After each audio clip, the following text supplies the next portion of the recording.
Okay, well, good afternoon, Mr. Chairman and members of the commission. I think just to clarify, we all ended up in different locations for this meeting. So I'm glad everyone is safe and sound wherever they may be. And Mr. Chairman, thank you for your valiant attempt to get here, but I think you wisely turned back.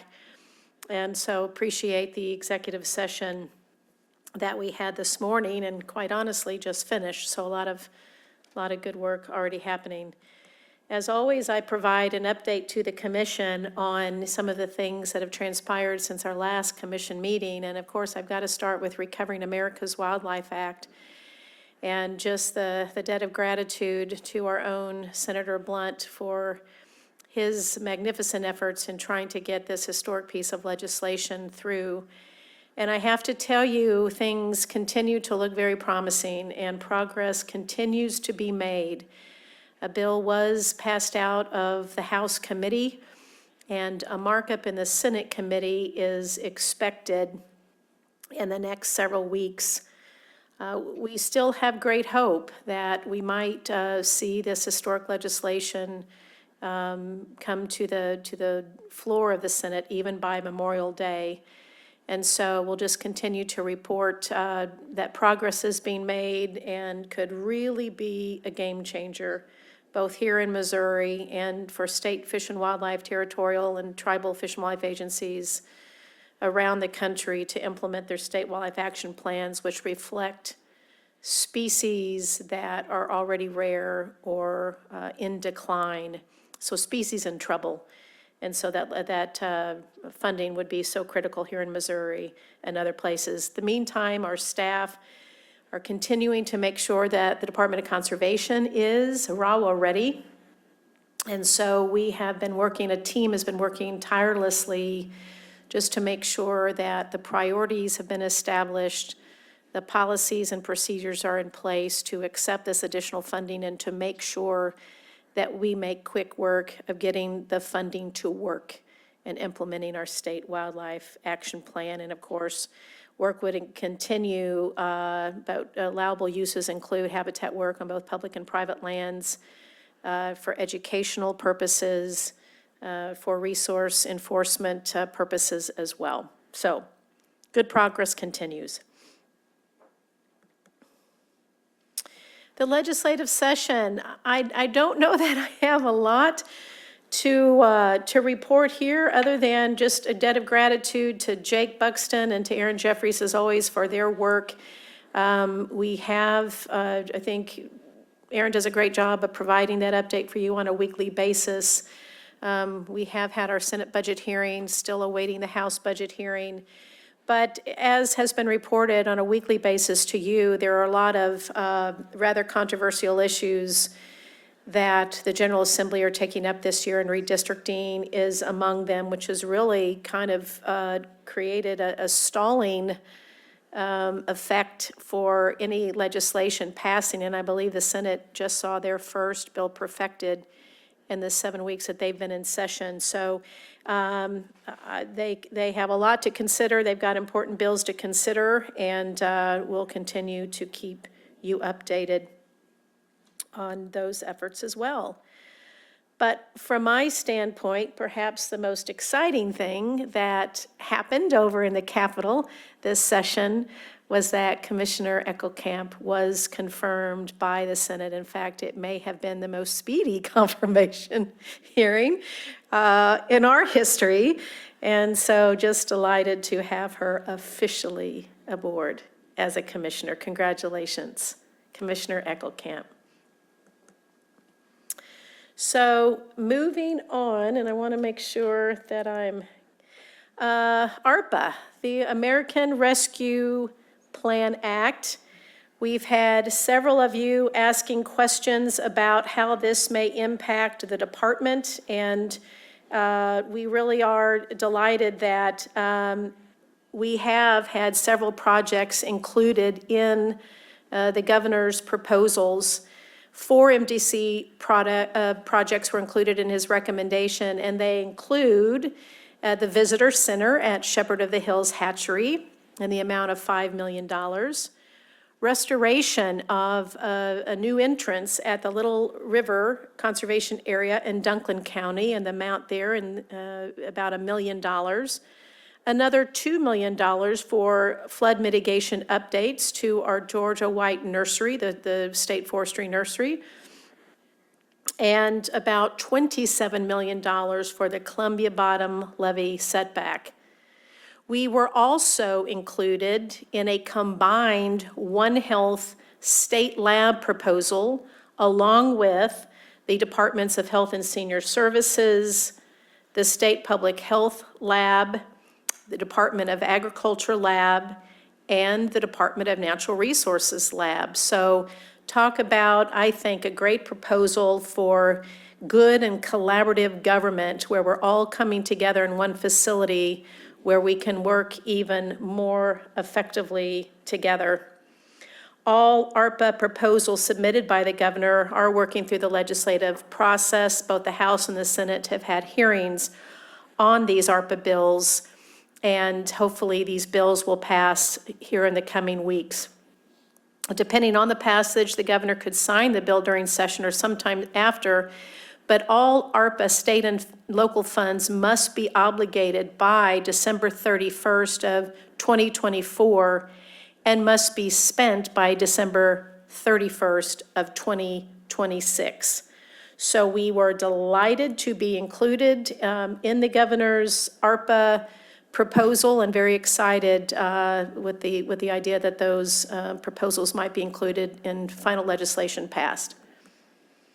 So in the spirit of One Health, and I just talked to you about the One Health Lab, in early February, leadership from Departments of Conservation, Natural Resources, Agriculture, Mental Health, Education, and Health and Senior Services met for the first time to discuss how we can work more collaboratively together on critical issues that impact human health, environmental health, and animal health, and how they're all interrelated. These more collaborative conversations are happening at the national and international level, in large part due to the pandemic and COVID and the concerns that the pandemic brought of just making sure that we're all communicating as effectively as we can be, because there is this critical interconnection. And so this state group is intending to meet now on a quarterly basis. So very excited about this new collaboration there. I have to give a shout out to our budget coordinators, to our branch chiefs, our regional administrators, to all of those who have been involved in the numerous budget meetings that took place in January, and maybe even a few went into early February, all to prepare for the FY23 internal expenditure plan for your review. And of course, we have the March budget workshop coming up, and where we're going to lay out the details of that FY23 internal expenditure plan with your final approval coming in May. But it took countless hours, I know, by the branches, by the regions. They made some fantastic presentations, and just wanted to share my gratitude for the work that was done to get us to the March budget workshop. This was I always love to give a shout out to our graduates of the State Leadership Academy. And Stephanie Thurber, who's our magazine editor to the left in the communications branch, and Rebecca O'Hearn, a brilliant scientist in our science branch, were the latest graduates of the Leadership Academy. And I have not had anyone come out of that academy that didn't say it was exceptionally time well spent. Several of us got to participate in their particular capstones, where they took the great work of the Inclusion and Diversity Working Group that our own Chris Kennedy was involved in, and an earlier graduating class or cohort, but they took their good work and went even further in developing a great toolkit for all state agencies to use in their inclusion and diversity efforts. So just wanted to give a shout out to our two latest grads.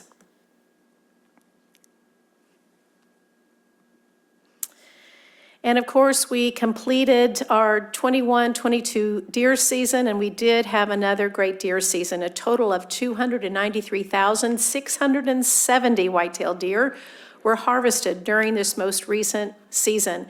This is slightly lower than the 297,214 deer harvested just the previous year.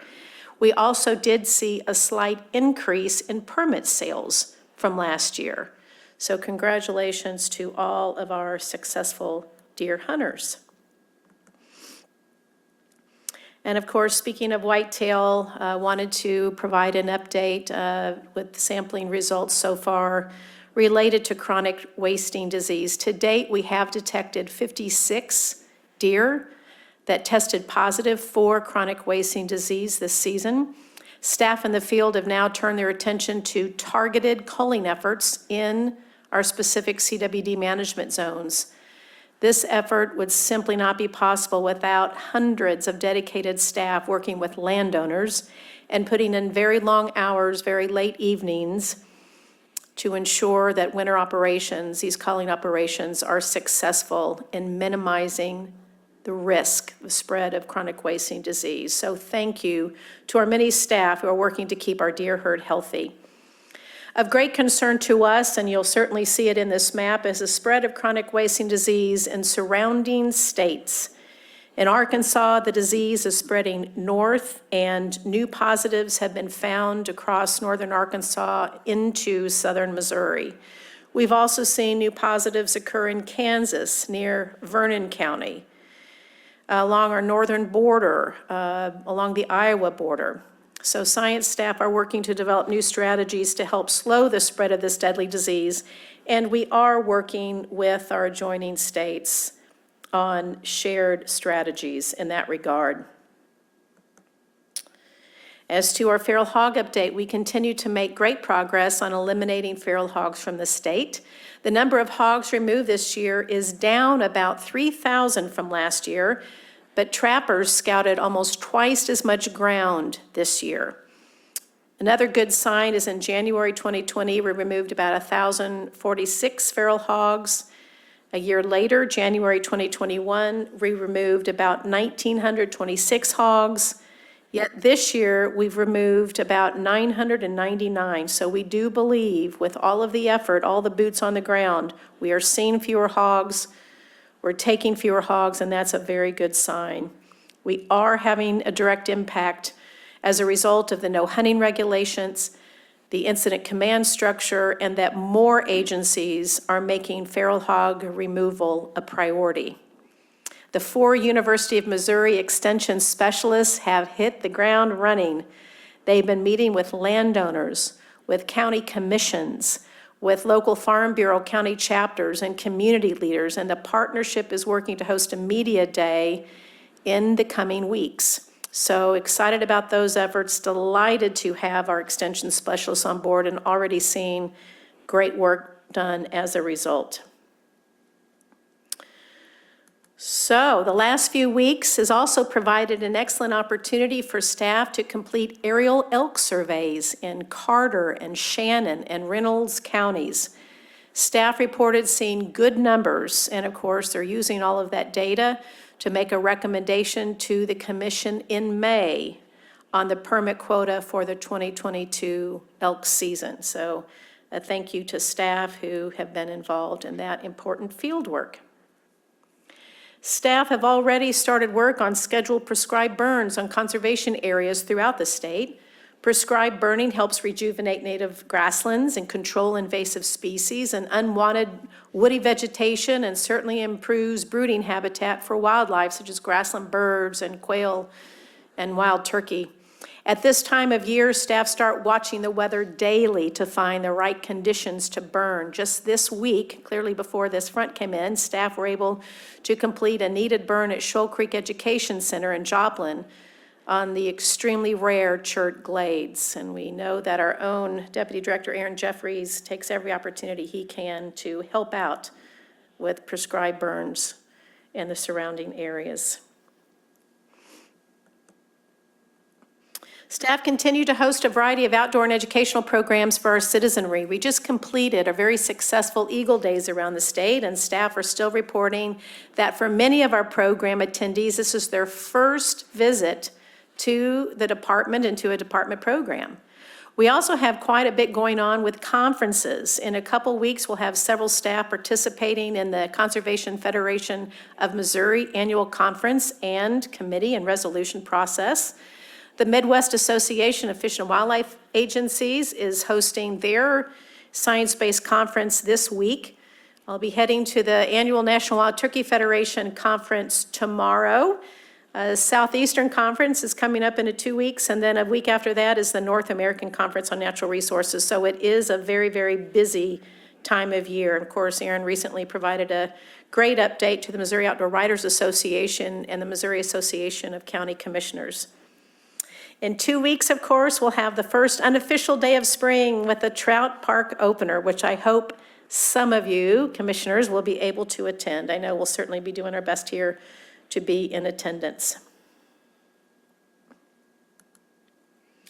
Later in March, the State Missouri National Archery in the Schools Program Tournament will be held in Branson from March 17 through the 19th, and we are expecting another large turnout this year with 3,600 grade and high school students participating in this very popular annual event.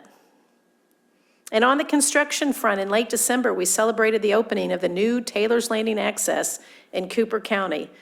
This popular access was closed because of maintenance and flooding issues. The new access will provide access to a very popular hunting and fishing stretch of the Missouri River and an important access point for first responders. So it was fun to participate in that particular grand opening. And in March, a new class of 20 conservation agent trainees started their they will start, in fact, I've already met many of them, but they'll start officially their 6-month training class, which covers a variety of topics, including constitutional law, boat operation, fish and wildlife ID, Wildlife Code 101, hunter education certification, firearms training, community engagement, and more. So as you can imagine, it is an action-packed 6 months. The governor has said he would like to attend and visit with the new trainees, and so we would love to have any of our commissioners do the same. And as I tend to do is kind of finish out on MDC history notes, just a moment to reflect on a few. On February 9th, 1942, the department reports the Missouri Conservationist circulation has reached 7,500, and the commission votes to drop the 25-cent subscription rate.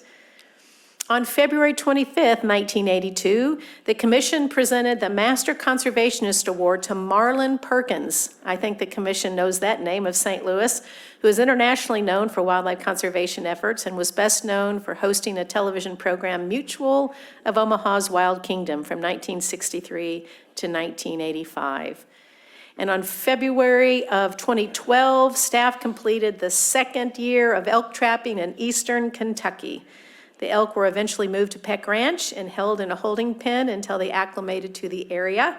In May, we will be presenting a recommendation for the 3rd elk hunting season quota. And with that, Mr. Chairman, members of the commission, I appreciate the opportunity to share some updates with you and would be happy to answer any questions. Questions, commissioners? Good presentation. Well done, Sarah. Thank you, Sarah. On the consent agenda, are there any items that you wish to remove from the consent agenda?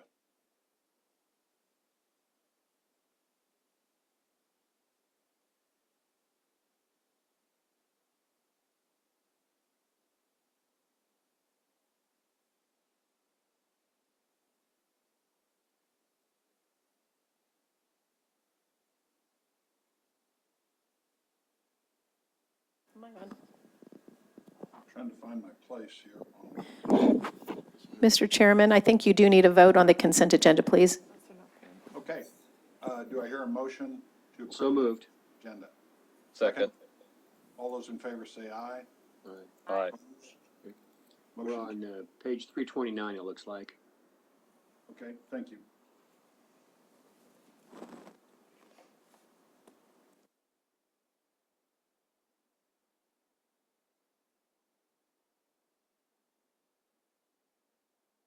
Okay.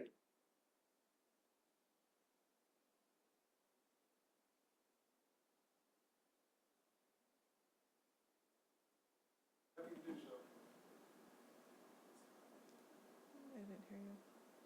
329, Yes, starting with Mike Hubbard. okay. Mike, are you ready? I am, Mr. Chairman. Can't hear you. Can you hear me better now? Yes, I can. All right. Well, good afternoon, Mr. Chairman, Commissioners, Director Polly. The Regulations Committee met on January 21st for the annual review of the Wildlife Code. Today, I'll present several action items from that meeting for your consideration. And Commissioners, my comments and the associated information starts in your packet on page 356. Commissioners, as a reminder, your approval of these recommendations signifies the first step in the Department of Conservation's rulemaking process. Following your vote today, all approved proposed rulemakings will be filed with the Secretary of State's office. After publication in the Missouri Register, the proposals will be open for a formal 30-day public comment period. Comments received on specific proposals will be compiled and presented as part of formal orders of rulemaking for Commission consideration at your meeting in May. The anticipated effective date of these changes, if approved by the Commission, would be August 30th of 2022. Included in your packet are 9 proposed amendments. These proposals are associated with Community Assistance Programs, or CAP, agreements. The Community Assistance Program was initiated in 1980 to provide close-to-home fishing opportunities in communities throughout the state. Through this program, the department partners with cities, counties, state and federal agencies, businesses, foundations, schools, and colleges. Under the terms of these cooperative agreements, the department provides fisheries management on lakes and ponds, provides enforcement of wildlife and area use regulations, and arranges for some of the funding required for facility development. The partners, in return, assist with facilities development, allow free public use of the area under agreement for fishing, boating, and other related recreational activities, and provide routine maintenance and law enforcement. These programs benefit our partners and the local communities for providing an extremely cost-effective way of providing citizens with more and better fishing and boating opportunities. Recommendations brought forward today by statewide Resource Management Branch and Regional Resource Management Branch are the result of additions or terminations of CAP agreements, or at the request of the CAP partner entity. Specifically, Jackson County did not renew the CAP agreement for some lakes, including Alex George Lake, Bergen Lake, Bolin Pond, Schreier Lake, Tarnsey Lake, Wood Lake, and Wyatt Lake that were previously included in our CAP agreements. Springfield City Utility did not renew the agreement for Lake Springfield. New agreements are in effect for Columbia, Norman Southern Smith Park Lake, Hannibal, which was Huckleberry Lake, Marshall, Lake Manessa, and Sykeston Recreational Complex Lake, and Marshall, Amory Lake. Mineral Area College, Quarry Pond, and Farmington, Asher Lake, are requesting changes. Mr. Chairman, I request approval of 7 proposed amendments associated with the aforementioned agreements. These include 3 CSR 10-12.109, closed hours, 12.110, use of boats and motors, 12.115, bullfrogs and green frogs, 12.125, hunting and trapping, 12.135, fishing methods, 12.140, fishing, daily and possession limits, and 12.145, fishing length limits, as detailed in your packet. Do I have a motion to that effect? So moved. Any discussion? All those in favor say aye. Aye. Aye. Opposed, same sign. Motion carries. Thank you.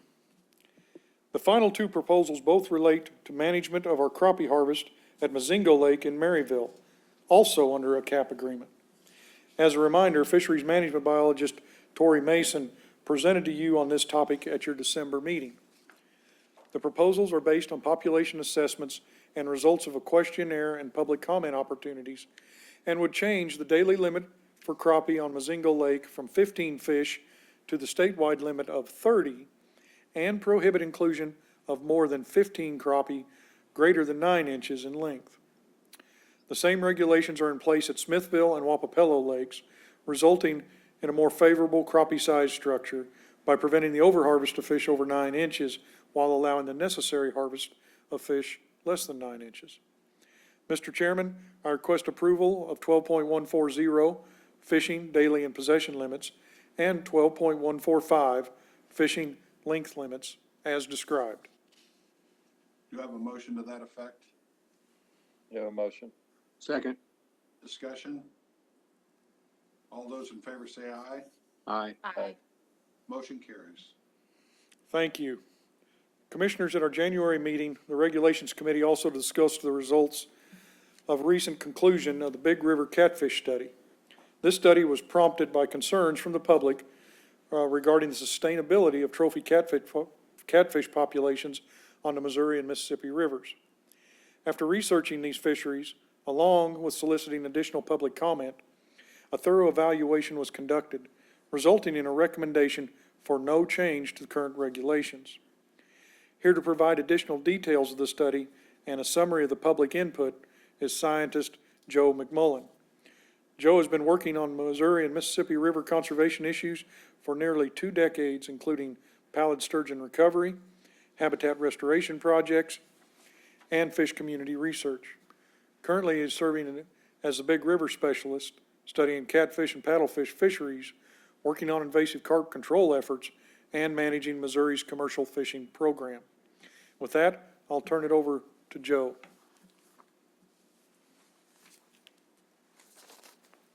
Hello, good afternoon. Can you see me okay? Yes, sir. Yes. Great. Joe. Okay. All right. Thank you for the opportunity to present our catfish work, Big River's catfish.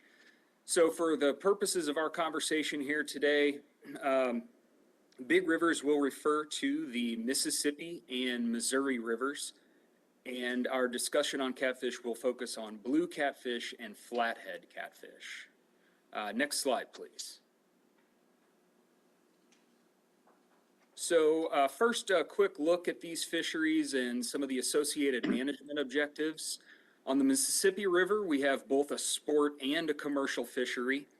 And our management objective there is simply to maintain or improve the yield available to harvesters. And yield can be thought of basically as the pounds of fish that can be harvested from a fishery on an ongoing basis. So we want to maximize that yield potential through regulation, but we don't want to increase yield to the point where future yields would be diminished, or in other words, overfish the population. On the Missouri River, we have a sport fishery only. Commercial harvest is prohibited there. And while managers also have yield-oriented expectations for this fishery, in addition, many managers have trophy potential expectations for the Missouri River fishery as well. And by trophy potential, what I'm referring to is the number of large fish in the population. And we'll take a look at what we consider to be a large or a trophy-sized fish here in just a minute. Next slide, please. So why are we here? Why do we do this work? There is a perception among some that overharvest is occurring on our big rivers, and that overharvest is having a negative impact on our fisheries. And often the primary concern is overharvest of what are considered large or trophy-sized catfish. And those concerned about this overharvest are advocating for stricter harvest regulations. Next, please. So these concerns and some prospective regulation changes left us with some questions to answer. First, is overharvest actually occurring? Second, what would the impacts be on the fishery if we implemented new regulations? And then finally, what are the opinions of Missourians who fish for catfish on our big rivers? Because, you know, I just told you that some people are concerned about overharvest and some would like to see stricter harvest regulations. But we also needed to identify what the average Missourian thinks about these issues in a little more structured way. Next, please. So to answer our first two questions, our fisheries research was carried out from 2015 to 2019. We collected over 15,000 catfish from sites across the state from our big rivers in order to measure population demographics like size, age, and growth. And we tagged over 3,400 of those fish with reward tags in order to determine harvest levels or exploitation rates. And based on the information that we collected, ultimately it was determined that overharvest is not occurring. Our harvest rates are sustainable. And actually we'd need to see about a 2 to 3-fold increase in our current harvest levels before overharvest would become an issue. And when we discuss overfishing from a fisheries management perspective, what we're talking about are harvest levels that would either A, reduce to an unacceptable level the population's ability to spawn and recruit young fish into the population, or, as I mentioned earlier, B, harvest levels that diminish the fishery's potential yield, so the weight of fish that could potentially be harvested by anglers on an ongoing basis. Next, please. Don't have a whole lot of time to get too far into the details of our research here, but there are a few questions that I'm asked pretty regularly, particularly by the public, and those are often how fast do our fish grow, or how long does it take a catfish to get to a certain size? And then also, how does our harvest on our big rivers compare to other parts of the state or other water bodies? So we use a 20-pound fish as the standard for comparison here because public opinion gathered in the past has indicated that this is the minimum sized fish that most anglers would consider to be a trophy-sized catfish. So for blue catfish on the left and in blue, a 20-pound fish is around 38 inches long. And on the Mississippi River, it takes about 17 years for it to reach that size. On the Missouri River, that same size fish is an additional year older, so coming in at around 18 years old, growing just a little bit slower than its Mississippi River counterpart. For flathead catfish on the right and in red, a 20-pound fish is around 36 inches long. On the Mississippi River, again, taking about 17 years to reach that size, same as blue cats. But on the Missouri River, that same size fish is growing a little more quickly, reaching 20 pounds by age 13. So when we talk about a large or a trophy-sized catfish, this is really the cutoff or the minimum size fish that would receive that designation for the purposes of our conversation. Next, please.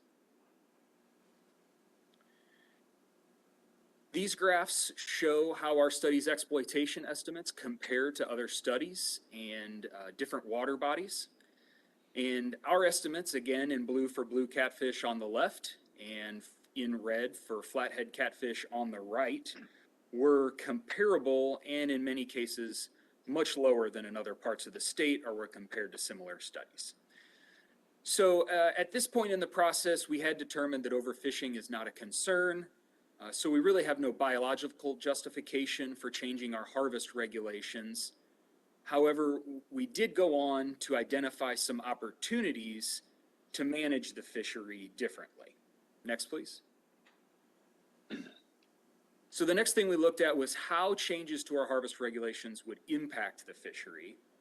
And we modeled various regulations, including minimum length limits, what we call a 1/over daily bag limit, where only one fish over a certain size can be harvested per day as part of an individual's daily bag limit.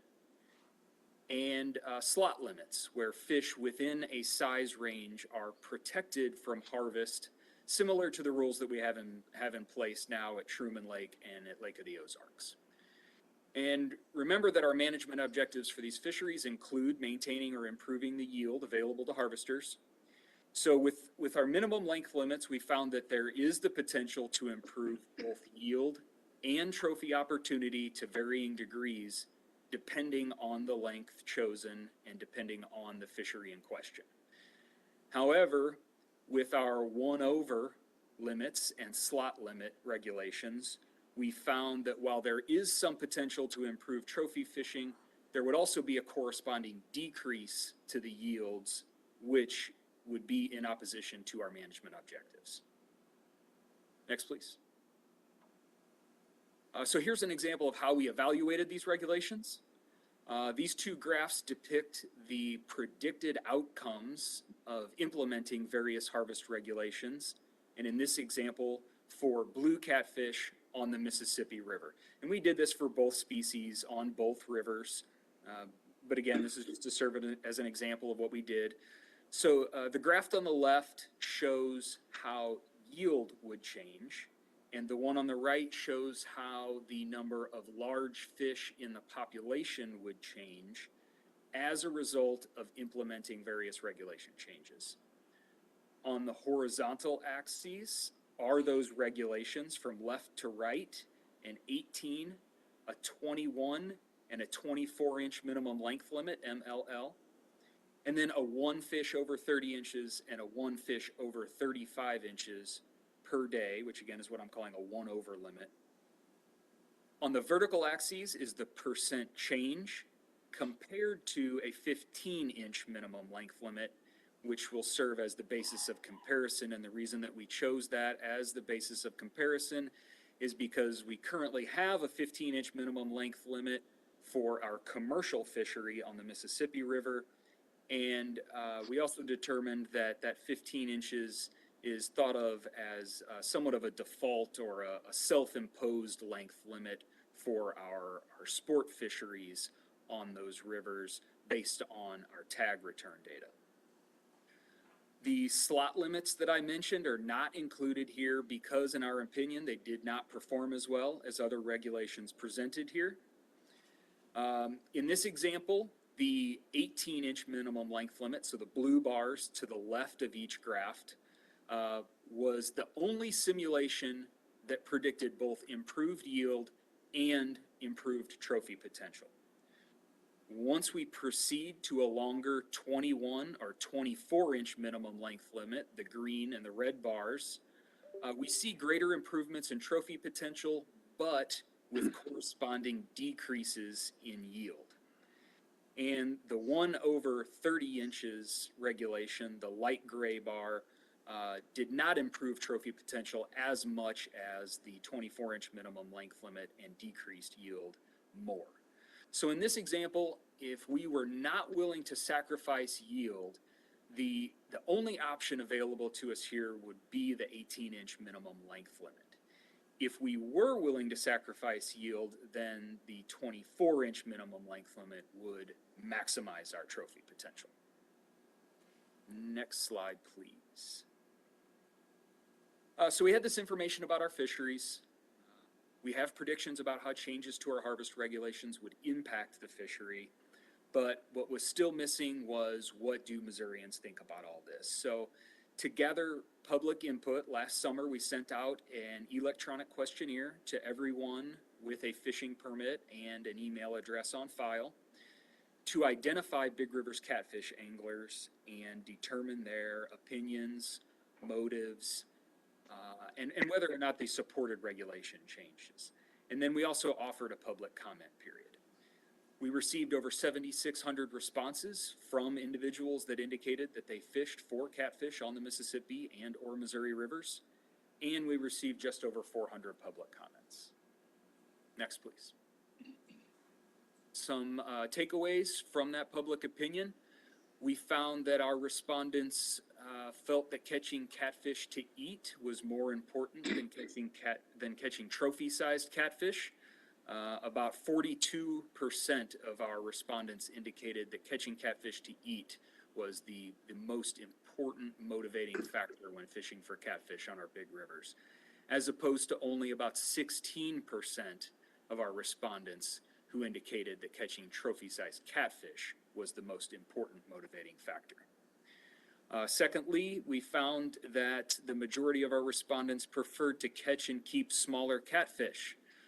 Over 50% of our respondents indicated that they were willing to keep fish less than 18 inches in length, and nearly 80% indicated that they were willing to keep fish less than 24 inches in length. And remember, it's not until we reach 36 to 38 inches in length that these same anglers consider those fish to be a trophy-sized fish. We found that the majority of our respondents did not support regulation changes or had no opinion on the matter. Just over 40% were in favor of a minimum length limit. Just under 40% were in favor of the 1 over daily bag limit. And then lastly, public comments strongly supported no change to our harvest regulations. If it ain't broke, don't fix it was a very popular comment that we received during our public comment period. Next, please. So to recap here, there is a perception by some anglers that overharvest is occurring, particularly on large catfish. However, our fisheries research indicates that our current regulations support healthy blue and flathead catfish populations and continue to maintain sustainable fisheries on our big rivers.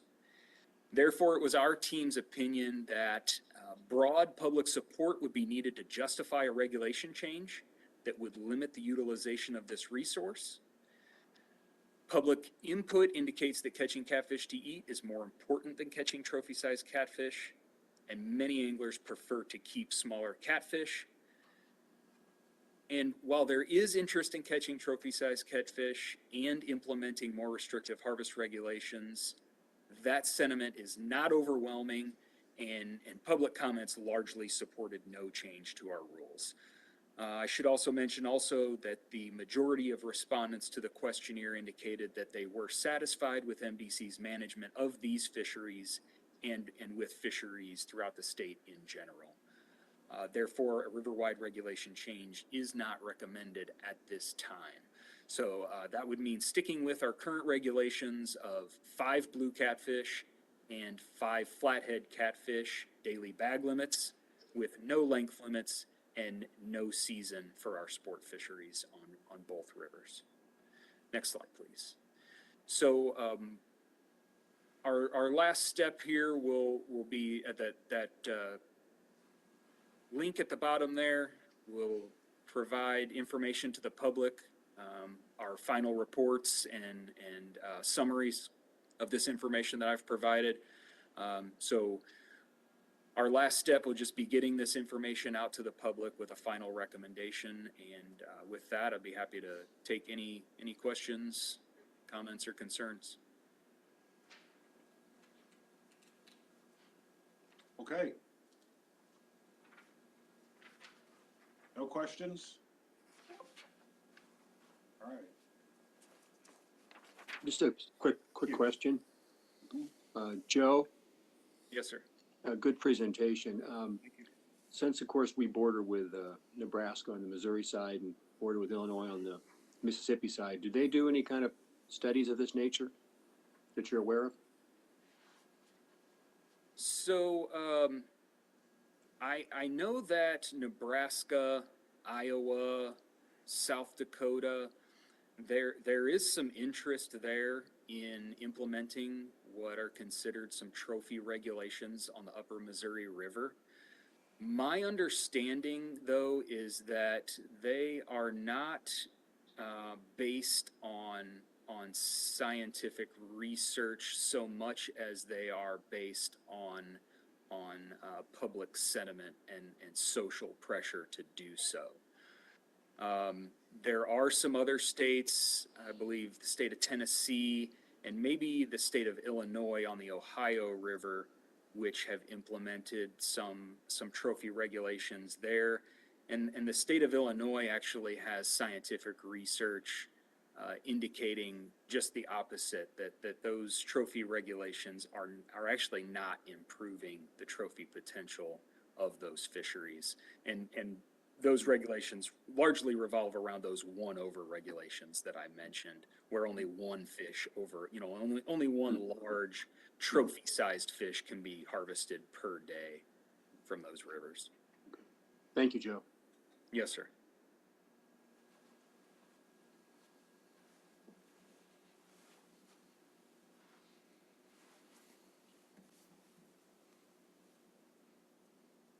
Mike? If there are no more questions from the commission for Joe, I'll move on. Okay, All right. Thank you, Joe. Thank you, Joe. thanks, Joe. Thank you. Commissioners, I'd like to take this opportunity to provide an update on the comments being received on the proposed fur bearer amendments. The comment period opened January 19th and closes today. As of February 9th, just over 350 comments have been received, with the vast majority in support of the proposed changes. Final orders of rulemaking, including a summary of all comments received, will be presented at your meeting in March. Commissioners, since my last Regulations Committee report, most citizen input pertained to fur bearer hunting and trapping regulations and deer hunting regulations. A summary of all comments received is included in my formal report, beginning on page 2. Upcoming meetings of the Regulation Committee are scheduled for March 3rd, April 14th, July 7th, which will be mid-year code review, August 11th, which will continue that if needed, and October 27th of 2022. Mr. Chairman, unless you or other members of the commission have questions, this concludes my Regulations Committee report.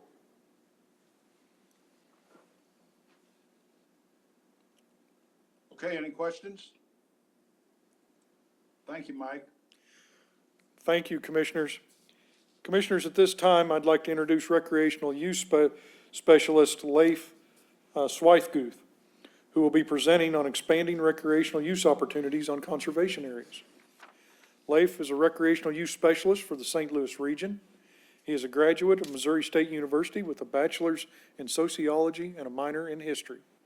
During his nearly 10 years with the department, Leif has helped manage and maintain thousands of acres of public and private forest and woodlands, assisted with prescribed fire, helped establish native grasses in place of fescue fields, and served on Western fire teams. His work with the public includes helping with local farm tours and FFA soil and forestry contests, and giving educational presentations for local community and school groups. Most recently, he helped lead the opening of the new rock climbing bluff at Rockwoods Reservation. And at this time, I'll turn it over to Leif. Leif, it's all yours. Thank you, Mike, and hello, commissioners. We'll get started. Conservation areas, more than hunting and fishing. Providing opportunities for all citizens. The design for conservation.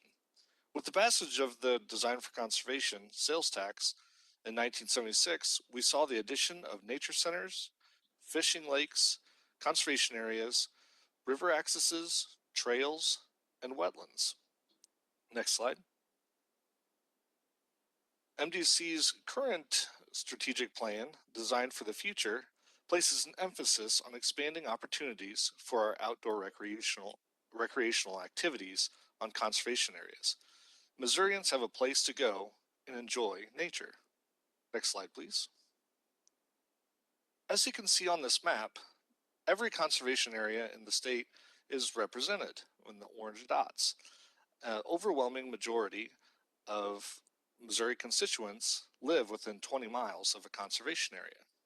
Our primary focus is still remaining to be fish and forest and wildlife, but also to open the gates and to become more accommodating to more Missouri citizens.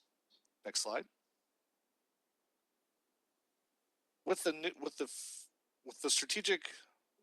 Design for the Future, MDC's new recreational use team was created out of the relevancy branch.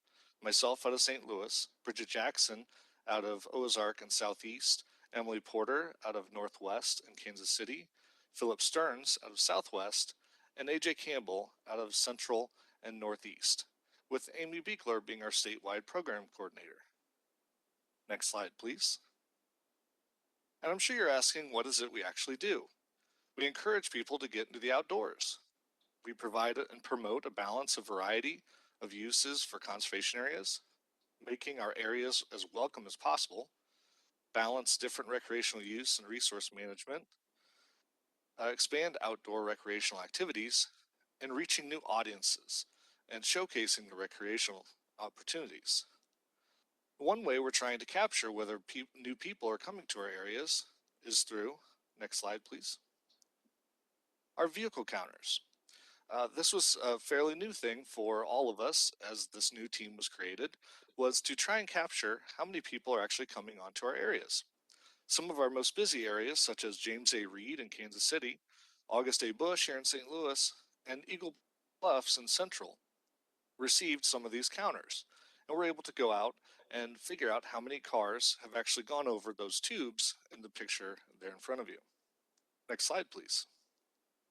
Another way that we're trying to figure out how many people come onto our areas is through trail counters. Pickle Springs in Southeast, Busick in Southwest are some of the areas that have these trail counters. Anytime someone crosses that, there's a beam that crosses that counts as one tally mark. And we try and have it on loops so that we're able to get the greatest amount of people that come through. Next slide, please. We also have trail counters that go up to our most recent and new activity that we brought to Missouri conservation areas, which is the Rockwoods Rock Climbing Bluff. It officially opened in November 19th last year. In partnership with Beta Fund and the Missouri Department of Conservation, we were able to activate what once was just a rock quarry and now allow for folks to actually climb it and enjoy. This is the first one in the state, and possibly there could be another in the future. Next slide, please. Bird watching is something that anyone and everyone can do. This particular picture shows an eastern bluebird and a painted bunting. Missouri is very fortunate to have the Great Missouri Birding Trail, and a lot of migratory birds migrate through the state of Missouri. Millions of Missouri citizens enjoy bird watching. One of the big things that our education branch does is the Eagle Days, which throughout the state, folks can get together and view eagles. Next slide, please. Another great activity is biking. We have over 480 miles of multi-use trail that allow bikes on over 56 conservation areas. Next slide. This picture here is typically what our multi-use trails look like. They're natural surface and they have native grasses or forests on either side of them. There's 1,500 miles of service roads on 300 conservation areas that can be used for hiking and biking, including e-bikes, which is beginning in February 28th of this year. Next slide, please. Hiking. We have 850 miles of designated hiking trails. Next slide, please. On numerous conservation areas. And this particular picture is something I'd like to present to all of you. 70 miles outside of St. Louis is this conservation area, which is Hughes Mountain Natural Area. A mile hike up what could be a little bit of a steep grade is this rhyolite formation, which the locals call Devil's Honeycomb. I know some of us don't like to go uphill, but definitely at sunset, it is well worth the trip. Absolutely beautiful to the west. Next slide, please. Horseback riding. On 42 conservation areas, we have 230 miles of multi-use trail that allow for horseback riding. We have many different groups, including the backcountry horsemen and other smaller groups that like to enjoy this great activity that we provide. And sometimes even help us manage those areas. Next slide, please. designated hunting, or excuse me, designated camping. Almost 300 conservation areas have designated camping areas. This particular site is at Whetstone in Central Region. And for those of you that like more solitude, next slide please, we also have dispersed camping on 123 areas across the state. This could be dispersed, whether it be backpacking or just going for a walk with a sleeping bag. Next slide. Sunflowers. Now I'm sure you're wondering why I would have sunflowers as an activity, but actually it's one of our biggest things here in the St. Louis region. These sunflowers are planted for dove hunting, of course, but during, so Columbia Bottoms, for instance, during the summer from June to August, we had 74,000 vehicles come across our car counter just to come see the sunflowers. And during the peak month or the peak bloom, which is in July alone, we had 49,000 vehicles come. So on average, between 1 to 5 people per vehicle, lots and lots of Missouri citizens and neighboring states came to check out our sunflowers. Next slide, please. And the newest thing that we're also trying to do, myself and Emily Porter in Kansas City, are working to get personal watercrafts on James A. Reed and the Bush conservation areas. Now, some of these, there are some areas across the state that do allow for personal watercrafts, but these particular areas have not allowed them historically. So we are actually working to do a code change so we can provide more opportunities for our constituents close by. Next slide, please. Now, all the activities I've mentioned before do not require a special use permit. Anyone can go hiking or check out the sunflowers. These next activities I'm going to talk about do require a special use permit, and I'll tell you why. Special use permit policy, area managers have the authority to issue or deny a special use permit on areas under their stewardship. And that's one of my favorite parts about that term is the term stewardship. Our area managers really take that seriously. And we want to make sure that large groups of people aren't messing up our resources.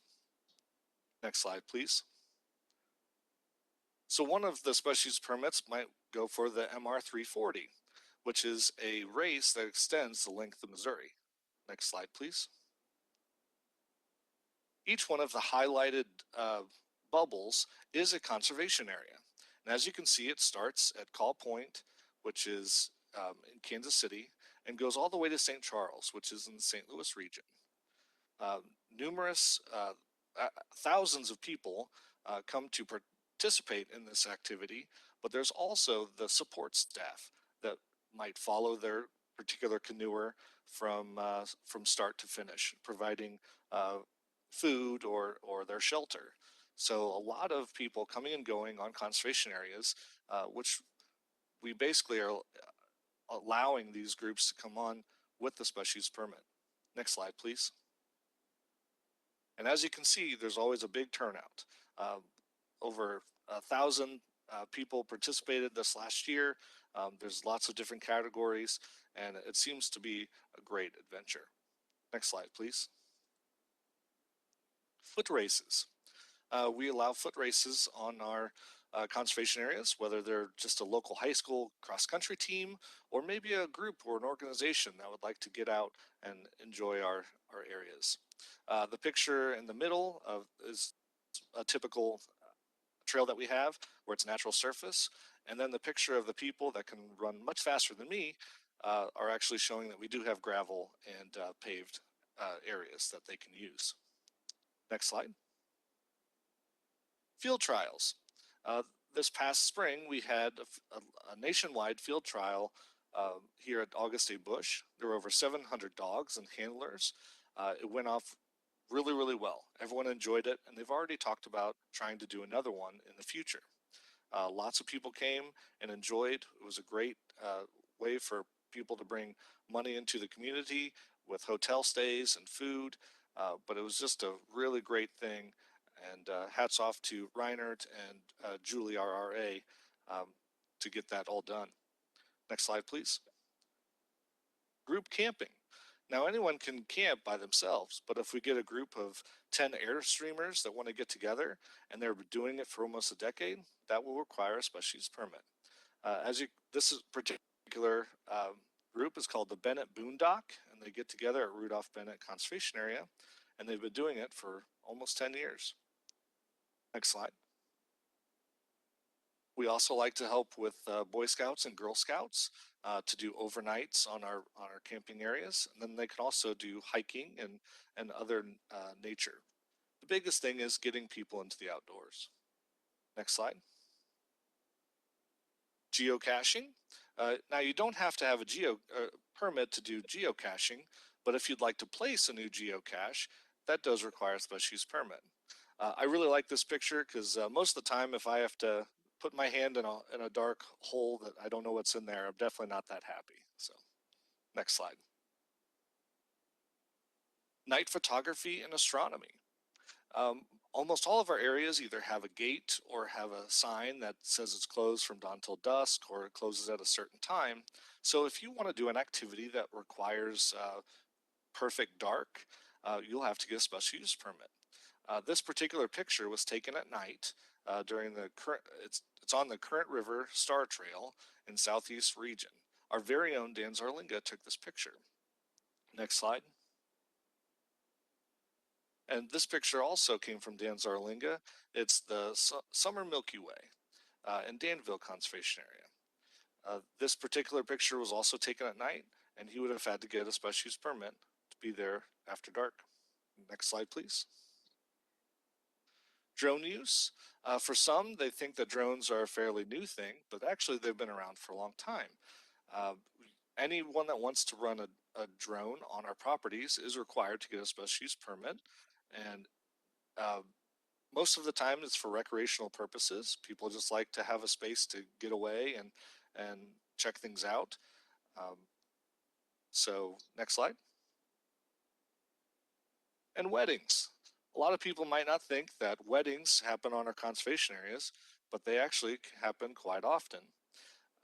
This particular couple were married this past fall on August A Bush Conservation Area. And as you can tell, besides some heavy clouds in the sky, everything went out really well for the I-dos. Which brings me to the next thing. Next slide, please. The future. So all of these special use permits can be kind of cumbersome for the person that would like to get a special use permit, but also for the staff to have the ability to get them done in a timely manner. So I am part of the group that's trying to make an automated system for our special use permits so that we can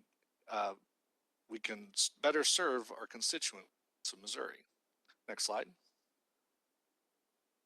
And if we're better able to serve our constituents, we'll be able to help with duck hunting, keeping our constituents in compliance, doing timber stand improvement on our public forests, doing private landowner visits, fish sampling, and of course, playing with fire. Next slide. Any questions?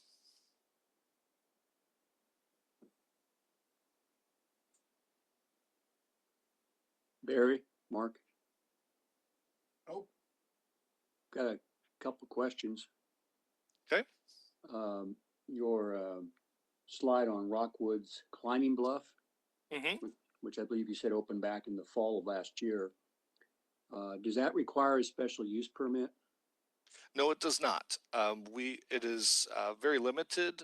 There's not a lot of routes, and so we have not allowed large groups to get together and do that activity. So we're not issuing special permits currently for that activity. I also heard you say that you would be open to maybe some other locations. I know that Beta Fund and communications with them, they have identified some other places, but currently we are wanting to see how this one goes, and we'll go, kind of go from there. There's nothing in the works currently for that, but it is something that they have identified some other locations. Okay. And then the only other thing I would mention, if you consider doing any plein air competitions. Could you repeat that? Plein air outdoor painting. That is a new one I have not heard of. That could definitely be something we could look into. Okay. It's very popular in some outdoor settings. Okay. Okay, thank you. Good presentation. Very Thank you. good. Thank you, Leif.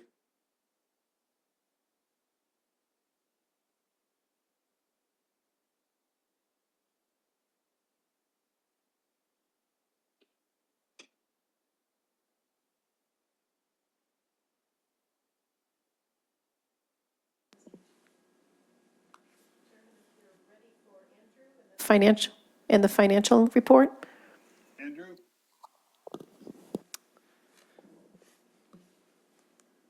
So thank you, Mr. Chair, members of the commission, Director Pauly. I'll be presenting item 6 on the agenda, and it's page 435 for the commissioners. While presenting the mid-year review, I will incorporate information from the financial summary for fiscal year 22 through December of 21 to give you a more thorough look at our financial position. The December 2021 financial summary provides results from the first half of the fiscal year and is the basis for many of the trend assumptions in the mid-year review. The fiscal year 22 mid-year review has been provided in your advanced materials. The purpose of this review is to report the revenue and expenditure trends for the first half of the fiscal year and explain mid-year adjustments to those original estimates. I'll start with revenue trends. Total revenues for fiscal year 22 are generally categorized into 4 main sources: 62% from the conservation sales tax, 17% from permit sales, 16% from federal reimbursements, and 5% from other revenue sources. As we have discussed in previous meetings, we've experienced significant changes in revenues from the originally passed budget. So total revenues in fiscal year 22 have been trending higher than original projections. Total revenue growth through December 2021 was 2.2% above fiscal year 21 and 4.4% above expectations. Following the mid-year review, total revenues are expected to increase 9.6% from the previous year. The revenue trends will be discussed in more detail in each category, with sales tax outperforming estimates, permit sales revenues continue to remain strong, federal reimbursements will increase, and other revenues increasing based on additional revenue from timber sales.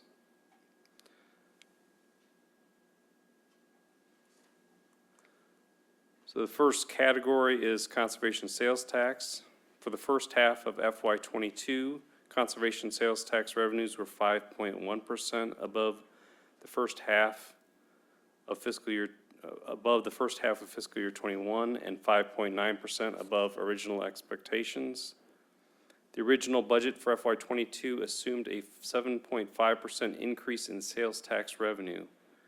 When the FY22 budget was developed in March of 2021 for the commission meeting, the FY21 actuals were not completed.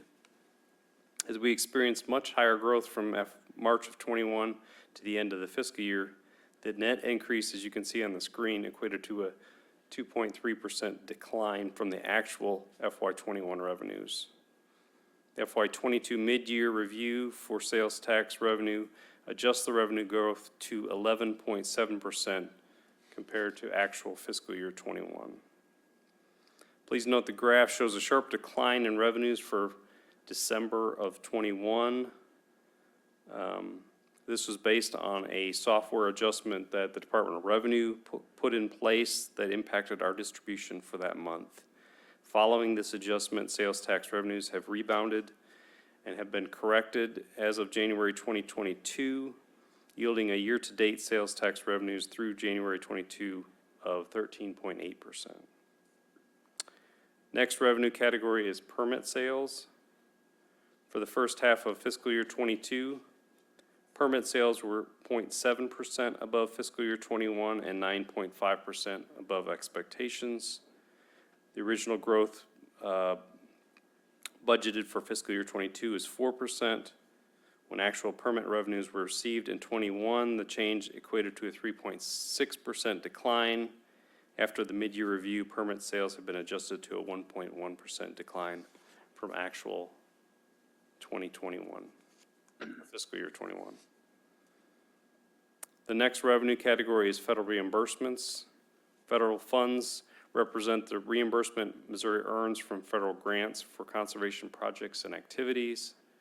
For fiscal year '22 through December of '21, federal reimbursements were 1.6% lower than reimbursements in '21 and 6.2% below expectations.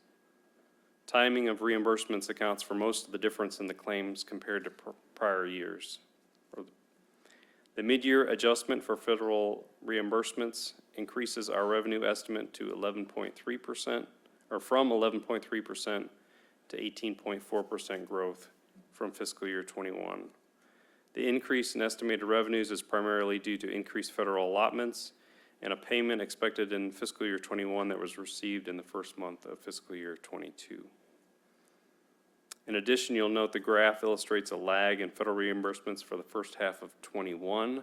Federal reimbursements for December were delayed to January due to timing of claims. Cumulative federal reimbursements through January of 2022 were 11.3% above fiscal year '21. Final revenue category represents the remaining other revenues. Other sources of revenue include sales, rentals, interest, contractual services, donations, and insurance reimbursements. For the first 6 months of fiscal year '22, other revenues were 12.5% below fiscal year '21 and 1.5% below or above expectations. Growth of other revenues are extremely volatile based on the variability of timber sales and donations. The volatility in revenues can be seen in the graph with sharp declines from month to month. While revenues decreased sharply in November and December, the trend is not expected to be sustained. Therefore, a slight mid-year adjustment of 0.3% growth from fiscal year '21 was made. If there are any questions on revenues, I'll turn to expenditures. For expenditures, total expenditures for fiscal year 2022 can be categorized in 4 main areas.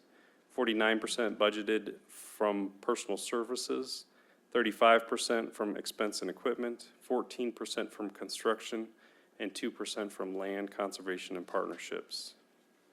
For fiscal year 2022 through December of '21, total fiscal year-to-date expenditures were 3.3% below the first half of fiscal year '21 and 18.9% below expectations. The department conducted the mid-year review of expenditures to determine the correct level of spending and redirect funds to strategic goals. From this review of fiscal year '22, a 2.9% reduction is proposed to total expenditures from the original estimate of 18.3%, resulting in a decrease to 15.4% from fiscal year '21. Mid-year adjustments will be discussed in more detail in each expenditure category. The first category is personal services. Personal services includes salaried positions, hourly staff, and the accompanying benefits. For the first half of fiscal year '21, personal service expenditures were 2.9% above fiscal year '21 and 9.1% below original expectations. Based on the current trends and vacancies reviewed at mid-year, personal services expenditure estimates have been reduced 3.7% to 9.7% growth from fiscal year '21 compared to the original estimate of 13.3%. Majority of the adjustment is based on staff vacancies. In addition, there was a slight decrease in hourly labor that was identified through the mid-year exercise. The next expenditure category is expense and equipment. Together, expense and equipment are budgeted at 35% of total expenditures. For the first half of fiscal year '22, Expense and equipment expenditures combined were 3.2% below fiscal year '21 and 12.3% below expectations. Individually, expenses were 12.4% below fiscal year '21 and 13.2% below original expectations. Expenditures for equipment were 51.2% below fiscal year '21 and 4.8% below expectations. Based on the mid-year review, a 6.3% increase is proposed for expenditures for expense and equipment for a growth of 11.2% from fiscal year '21. Individually, the mid-year review resulted in increases in both expenses and equipment. Expenses are expected to rise 2.8% from the original estimate, and equipment is expected to rise 26.1% from the original estimate. The next major category is capital improvements. Capital improvements include construction and land conservation and partnerships. For the first half of fiscal year '22, capital expenditures were 34.8% below fiscal year '21 levels and 49.3% below expectations. Based on the trends of capital improvements during mid-year review, a 34.8% decrease was proposed for capital improvement budgets from the original estimate. The rate of reduction equates to a 62.6% net growth from actual fiscal year '21 expenditures. Individually, construction expenditures for the first half of fiscal year '22 were 42.7% below fiscal year '21 and 54.1% below expectations. The mid-year review resulted in proposed decrease to construction of 20.4% from the original estimate. Land conservation and partnership expenditures for the first half of fiscal year '21 were 64.3% above fiscal year '21 and 6.5% below expectations. A summary of the mid-year adjustments has been provided in the fiscal year '22 mid-year report, and that concludes my remarks, and I'd be happy to answer any questions. Questions for Andrew? All right, thank you. Appreciate it, Andrew. Jacob, you're next.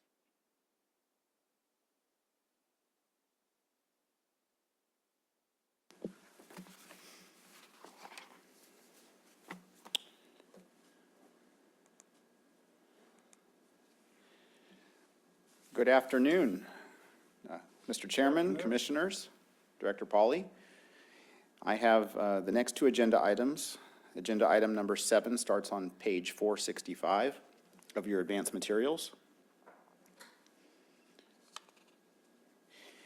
I'm going to highlight some of the summary in your advanced materials for the mid-year review of major construction projects. So as of December 31st of 2021, 3 major construction projects have been completed. There are 17 active construction projects totaling $17 million. There are 12 project designs that are ready for construction. And then as of December 31st, there are $5.3 million had been expended through the construction budget. And the fiscal year '22 construction expenditures were revised downwards to $25.1 million. The advanced materials detail project by project some of the status of individual projects, including some of the challenges we're having delivering those projects. And I'd just like to summarize what some of those projects are experiencing. First of all, contractors are experiencing a shortage of skilled labor. And in effect, what that's doing is slowing down the progress that contractors are able to make, because they have either a difficult time finding the skilled labor, or the labor that they are able to put on the jobs takes them a little bit longer to complete the work, just because they don't have a couple of decades of experience that gives them proficiency and speed on completing their work. The lead times for materials are getting longer on our projects, and so we are seeing through the bidding process, contractors requesting additional time in the contract so that they can have time to procure those materials. The component quality is variable, so anything that's fabricated, we are seeing more errors and omissions as the products arrive on the job site, and sometimes that's requiring us to reject those materials and send them back, and so that's delaying projects as well. We are noting that bidding participation is decreasing. When in the past, we used to maybe get half a dozen bidders on any particular project. Now we're seeing much fewer, sometimes only a couple of bidders, because the contractors have more than enough work to keep them busy. They also have uncertainty with supplying skilled labor, and then the long lead times are making it difficult for them to lock in prices for their bids. We're also noticing that design consultants are starting to have turnover on their teams, which is causing some delays on the supply of expertise on their projects and delaying completion of their submittals. We've also experienced staff vacancies on our infrastructure management branch team, and that is disrupting some of our workflow processes. So in summary, over the foreseeable future, it will require more work, or work will require more effort to get the job done. Just because of those disruptions, because of the additional work it's taking to get a project completed. So just trying to help set the stage for the commission on what to expect in the next 12 to 18 months. This time I'd like to highlight some projects in your regular status report.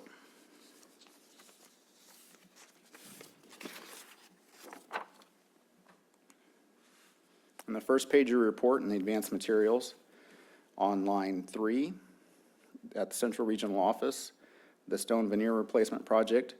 That project is 90% complete.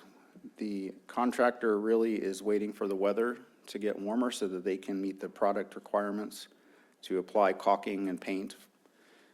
As soon as the weather gets better, as soon as spring is here, they'll be able to finish up that work.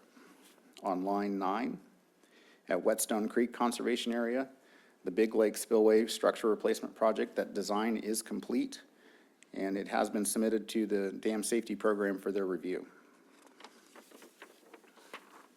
On page 2 of your report, on line 1 at the Northeast Regional Office, the HVAC controls and replacement project, we do have a contract, and the notice to proceed was issued on February 10th.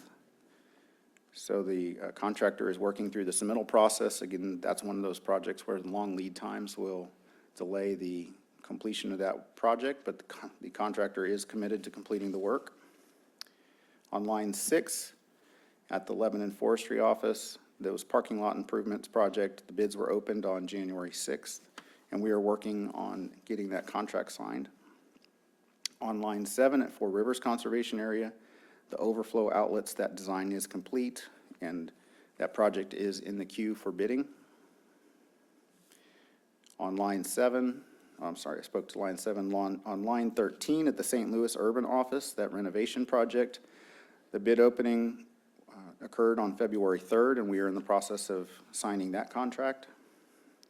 On line 14, at Fountain Grove Conservation Area, the wetland renovation project, after we have discussed that project recently in January with the commission, we have executed the change order for the repairs. The contractor does have insurance in place. They've ordered the sheet pile wall materials. They have they're working through the submittal process and other materials, and they are mobilizing on site next week to start work. On line 16 at Three Creeks Conservation Area, the Nature School Pavilion project, we did grant substantial completion last week, so that was a significant milestone. Well, very happy about that. On line 23 at Columbia Bottom Conservation Area, that road relocation project, happy to report that we do have a consultant under contract, and they are starting on their design work. That concludes the highlights of the projects in your status report. I will share highlights from the Infrastructure Asset Management Dashboard report, also in your advanced materials. You'll notice in the center section here that the focus is on water control gates in this report. I'm happy to share that currently only 6% of the water control gates in the department's portfolio are past their expected life, and looking ahead 5 years, only 7% are past their expected life. So we've had several water control gate replacement projects over the last couple of years, and that has helped us catch up, if you will, on the expected life for those assets. And in the upper right-hand corner, you'll notice in Q2 for the total asset changes, there was a change in valuation of $112 million totally, and that is reflected, or that is related to construction cost index updates. So we are experiencing, as you know, a high inflationary period, and that's reflected in those replacement cost calculations. So that concludes the summary report. I'd be happy to answer any questions before I provide a more specific update on the Bennett Spring Hatchery renovation project. Questions, anyone? Excuse me. Yes, Jacob, I've got to go back to your first slide. I think it was 466. Yes? You completed 3 major construction projects. Can you remind us what those 3 were? Yes, sir. The first one is the flooring replacement at Camdenton office. The second one is the pump station platform replacement at Nottoway Valley. And then the third one was the Taylor's Landing access that the director spoke to in her opening remarks. Thank you very much. You're welcome.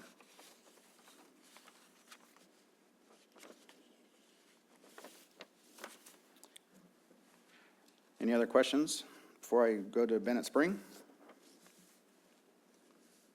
Okay.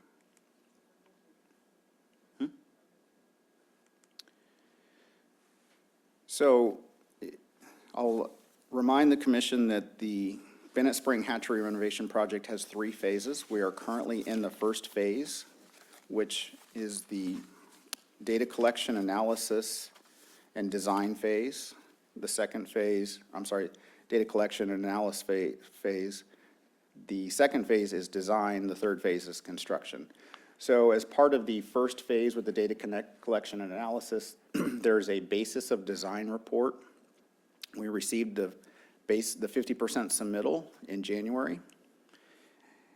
We then thoroughly reviewed that with the whole project team, including hatchery staff. We provided comments to the consultant HDR on February 7th. They are working through our comments at this time and finalizing their report, and it is due at the end of February. I'm now going to share just a few images from that 50% submittal document. One of the major components of their analysis work is related to flooding, and you'll see on this graphic here where they're analyzing the hatchery complex for flooding impacts based upon different design events. And you'll see in the middle of the screen there's a light green line that goes diagonally across the hatchery. And to the left or upstream of that line, the flows from the spring control the flood conditions, and then to the right or downstream of that line, backwater is what controls the flooding conditions from the Niangua. This is flow analysis, and on the left you can see the existing conditions around the intake, and in this analysis, these are flow vectors, and they're looking for inefficiencies or eddies in particular that would cause disruptions to the flow in the intake or maybe create damage. On the right, you see what the geometry of the proposed intake, and you'll see how it changes the flow dynamics in the stream under a flood condition.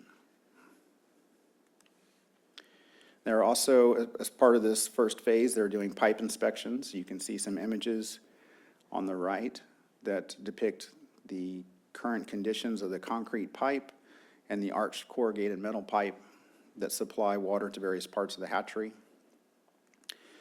And then in summary, if you look on the graphics, you can see the assessments of the various pipes. The green indicates a pipe that's in good condition and does not need attention. The red indicates a pipe that needs to be replaced. And blue is a pipe that needs attention where we could either line it or replace it. Another part of this first phase is the drilling and testing of the groundwater well. You can see on the left, that's the drill head. On the right, you can see the contractor or the consultant's subcontractor installing well casing. That well drilling was completed on February 4th. They drilled to a depth of 1,393 feet. So they drilled all the way through the sandstone formation down till they reached granite. There is a well casing of 400 feet, and that well casing is grouted in accordance with DNR regulations. And what that well casing does is essentially it seals off the aquifers in the first 400 feet of the earth. So those upper or more shallow aquifers are not going to be drawn down directly by the well. The well driller worked through some pretty unfavorable conditions through the winter, but they did complete their work 18 days early. And the next step is to complete the well test, and that's due in mid-March. I'd like to share with the commission that early indications are favorable for water availability. So very successful up to this point. So that concludes my remarks on agenda item number 7. I'd be happy to answer any other questions the commission may have.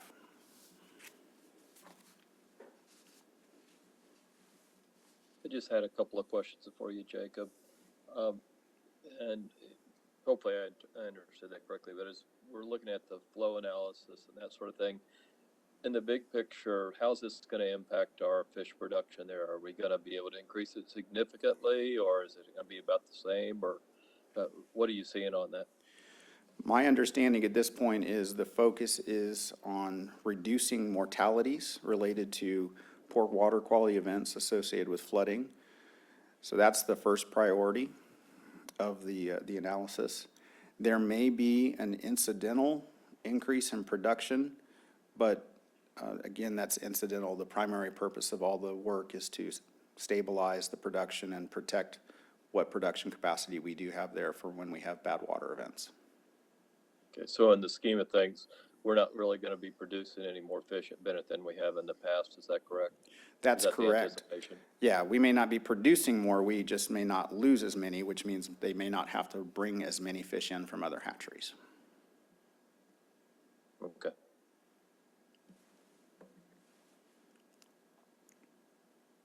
Any other questions for Jacob? Okay, Okay. Mr. Chair, I'd like to move to agenda item number 8, if you please. yes, sir. Agenda item number 8 is an action item for the commission. It is a recommendation for authorization to enter into a contract with Dirks Heavy Excavators LLC of Butler, Missouri for construction of the Four Rivers Conservation Area Unit 3 structure gate repairs and the Four Rivers Conservation Area water control gate replacements projects at a total estimated cost of $1,025,025.47. It is further requested a contingency fund of $52,000 be authorized for unforeseen conditions or other changes necessary to complete the project. Total authorization requested is $1,077,025.47. Dirks Heavy Contractors LLC has been in business for 13 years. They have completed many large-scale public works projects in western and southwestern Missouri. Infrastructure Management Branch recommends the bid as submitted by the low bidder be accepted. May I have a motion to that effect? So moved. Second? Second. Okay, further discussion? Just one quick question. What is the timeline for this, Jacob? The timeline is it's going to take about 6 months for the contractor to work through the submittal approval process and fabrication. And then once they the materials, the gates are fabricated and on-site. If weather conditions are favorable at Four Rivers, then it'll take them a few months to install them. There is more time built into the contract in case they have unfavorable weather conditions because of just the time of year in the fall when they would likely get the materials on site. Okay, so you estimate possibly 10 months time frame? Yes, sir. Am I Yep. close on that? Yes, the working days are a little over 200, but yes, Okay. it would essentially be 10 months. Very good, thank you. You're welcome. Any other questions? Okay, all those in favor say aye. Aye. Aye. Opposed? Motion carries. Thank you. Let's take like a 5-minute break, and then hopefully we'll finish up pretty quickly after that. Thank you, Jacob.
consistency of the program across the state.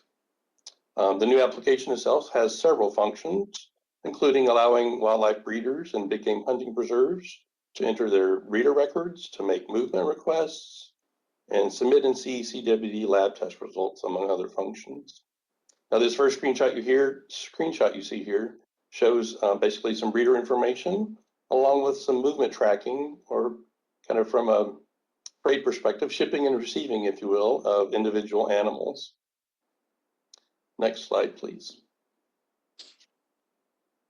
The second screenshot shows specific animal inventory information with the particular breeder, and it includes various things, but such things as the animal status, whether they're alive, dead, escaped, or transferred, as an example. Next slide. And this last screenshot shows information regarding previous CWD test submissions that have been sent to the lab by a breeder, as well as the ability to submit additional tests. Next slide, please. So actually, in mid-January of this year, our staff had been working with our permit licensing system vendor, S3, you probably are familiar with them, to successfully migrate our licensing system to a new cloud environment. Now, this was being done for several reasons, but a few of them were to basically address some technical concerns as well as some business needs. But ultimately, it put us in a more stable platform for selling our permits. And as you can see on the slide, because of the data being used, the license data that's being used across all of these applications, we had to go through a fairly extensive testing process to ensure that these still operated in the desired manner post the movement of the system to the new platform. So the cutover itself, we did basically after hours of an evening overnight to help minimize disruption to, of course, our citizens, as well as to the staff that use these applications. Next slide, please. So you may recall last year we implemented a new system for collecting, analyzing, and reporting on performance or accomplishments data for the community and private land conservation functions of the department. So this year, the focus is on implementing a similar performance reporting system for the activities we do to manage the department's public land. So as shown here on the slide, we're to the point now where we have a beta version of the application ready to be field tested starting in March, with basically scheduled rollout to occur in the June timeframe. Next slide, please.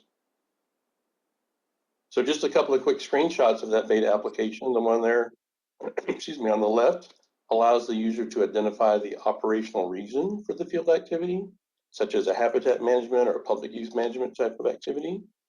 And then they further refine the entry by selecting the activity details, such as an aquatic management activity or a terrestrial management or a forest prescription, as an example. The screenshot then on the right allows them to identify the habitat that the activity occurred in, such as a glade or a wetland or grassland. And then they actually can digitize the area of the activity on a map. So this gives us the ability to spatially track our activities and to analyze the data within the department's GIS tools. Next slide, please. So moving on now to talk a bit about our IT maintenance and operations area. The highlights you see here represent a portion of what we do to basically keep the IT lights on for the department. So in the first half of the year, our IT service desk has responded to over 6,000 tickets. We've processed 238 IT purchase requests. We've provided maintenance and support of numerous applications and devices. And we've replaced or deployed over 250 pieces of IT equipment that had reached their end of life. And from a cybersecurity perspective, we certainly do our routine day-to-day monitoring and alert response activities. But starting this past fall, our staff have been working on improvements to our desktop and laptop computers to better enable and secure our distributed workforce. And as a result of that research and pilot testing the staff completed, we've already started replacing and consolidating actually the security software that runs on our desktop and laptop PCs. The new software, of course, makes our computer security stronger, while also seeing improvements in desktop and laptop performance, as well as longer battery lives in laptops. A side bonus. Next slide, please.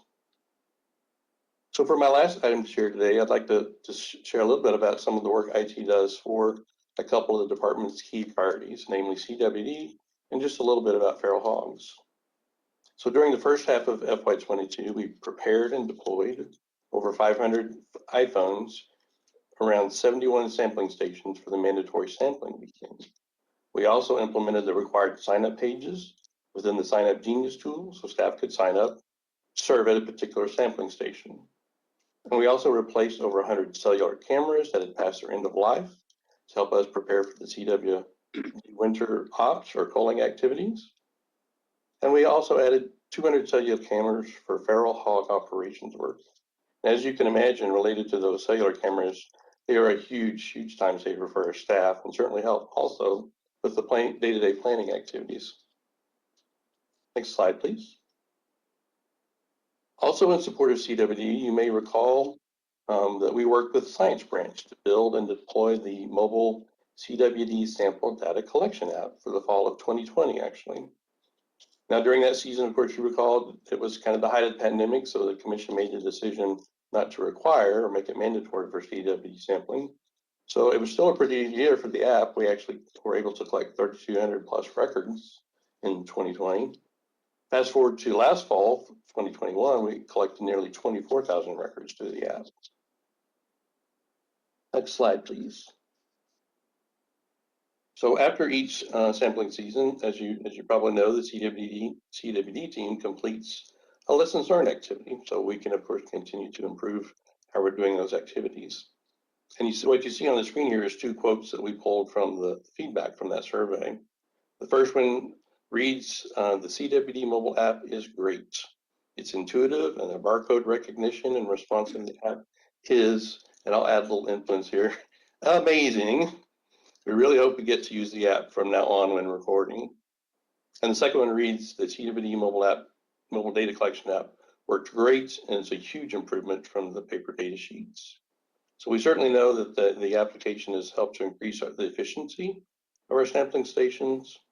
It certainly makes it easier for staff, which, and of course, makes it a quicker turnaround for the citizens that we're serving at those stations. And a side benefit of all of that is that it's helped to significantly reduce the number of data entry errors that we had from the data sheets, thus helping the Science Branch on their data management aspect. So we're certainly pleased and happy that IT can contribute in these positive ways to help fight CWD, and certainly as well to provide a good experience for both staff and citizens. Next slide, please. That basically concludes my prepared comments on the IT media update. I'd be happy to try to answer any questions or receive any comments. Questions? Just one. Remind me, Doug, where we are with drones. Where we are with drones? Yes. Well, the department has implemented a policy some time ago in terms of the use of drones, and it's certainly a legal or a thing that several staff have started using. Is there any particular area that you? No, I mean, I was looking at your list of equipment related to cameras and iPhones and, Yes. and I mean, obviously a drone is a camera for the most part in the air. Right. And, I mean, are we replacing them or adding them to the inventory? I guess that would be my question. Mr. Chairman, Commissioner McHenry. Yes, go ahead, Jennifer. So with the policy that we implemented probably 3 years ago in regard to drone use on conservation areas, we also provided strong guidance to our staff regarding drone use. Currently, we do not have many deployed in the agency. Our videographer does use a drone. We have encouraged staff who have a need for use of a drone to either contract with an outside entity. We work with universities. We're working with a lot of outside partners. You've heard many presentations from Doug about the considerable workload that IT currently has, and so we did have concern about the additional care, data warehousing needs, data search needs. So we've just not really engaged in acquiring a lot of them for our own personal ownership. Okay. So keep the inventory down, and then if we have a special project, then we can contract to an outside vendor? That's correct. We've even used the communication now, drone to do some roof surveys for our infrastructure asset Okay. inventory analysis. Okay. The other question I have, and I think I may know where this is going, related to body cameras for our agents. I know we're moving to that, and of course, that's a huge IT issue, especially as far as data storage.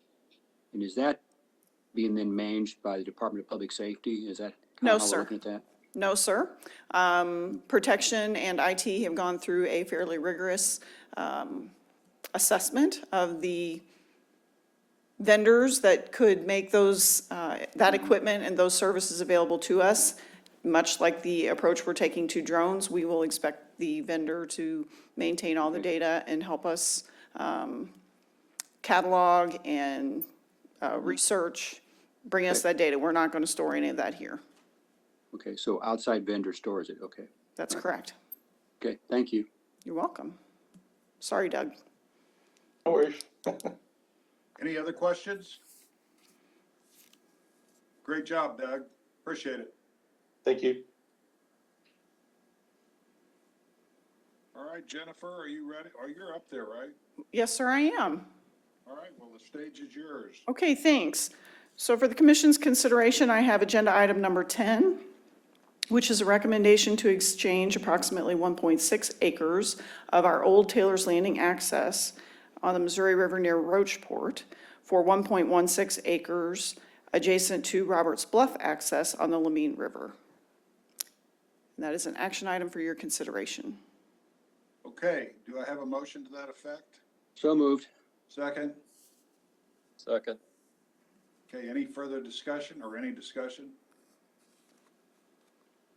Okay, all those in favor say aye. Aye. Aye. Opposed? Motion carries. Thank you, Chairman. Thank you, Commissioners. All right, now we've got Justine Gardner. Talk about lumber. Unfortunately, that is not the case, Mr. Chair. Change faces on me. Yeah, not for the better, unfortunately. Unfortunately, Justine couldn't be here with the weather and asked me to fill in for her, so I'm happy to do so. It's my pleasure to present the next three agenda items for your consideration. These action items are all recommendations associated with timber sales. The department maintains an active forest management program on our areas using a variety of practices, including forest thinning, controlled use of fire, tree planting, and commercial harvest of timber.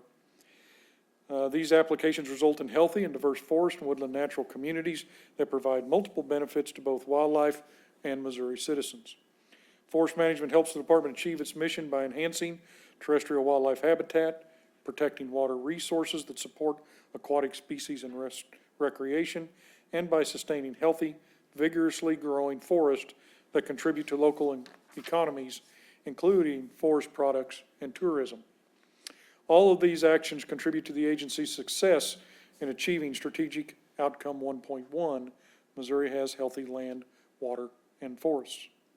In keeping with established procedures, I have three action items for your consideration associated with the sale of forest products. The first action item for your consideration is the sale of timber on Coldwater Conservation Area in Wayne County. This is item 11A on your agenda and on page 513 of your advanced materials. This sale will improve overall forest health and diversity, help longer-lived tree species, comprise a respectable component Commissioner. Longer-lived tree species comprise a respectable component of the compartment, so uneven age management will be used to reestablish plant and animal habitat, as well as create diverse tree age and stand structure. The harvest will improve forest health, long-term sustainability by increasing sunlight to the forest floor to increase oak and pine regeneration, as well as native grasses and forbs. I request approval to advertise and sell an estimated 487,018 board feet of timber located on 267 acres of Compartment 2 on Coldwater Forest Conservation Area in Wayne County. Do you have a motion to that effect? So moved. Second? Second. Any further discussion? All those in favor say aye. Aye. Aye. Opposed? Motion carries. Thank you. On page 519 of your packet, the second action item for your consideration is the sale of timber on Angeline Conservation Area in Shannon County. This is item 11B on your agenda. In addition to the benefits described in the first action item, this sale will also address lingering damage from a massive storm we had in that area in 2018. I request approval to advertise and sell an estimated 1,588,948 board feet of timber located on 962 acres of Compartment 22 on Angeline Conservation Area in Shannon County. Okay, may I have a motion, please? So moved. Second? Second. Any questions? All those in favor say aye. Aye. Aye. Opposed? Motion carries.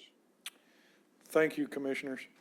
On page 524 is the third and final action item I have for your consideration, and is the sale of timber on University Forest Conservation Area in Wayne County.